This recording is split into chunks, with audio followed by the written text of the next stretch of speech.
నాలుక అనేది ఉన్నవాడికే ఎన్ని మాధుర్య పదార్థాలైనా అదేవిధంగా హృదయంలో భక్తి అనే సంస్కారం ఉన్నవాడే పరమాత్మను ఆస్వాదించగలడు.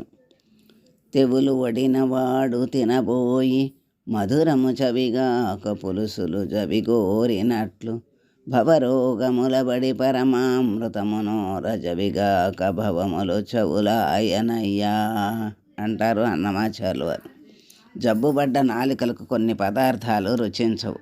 అది పదార్థ లోపం కాదు, జిహ్వలోపం.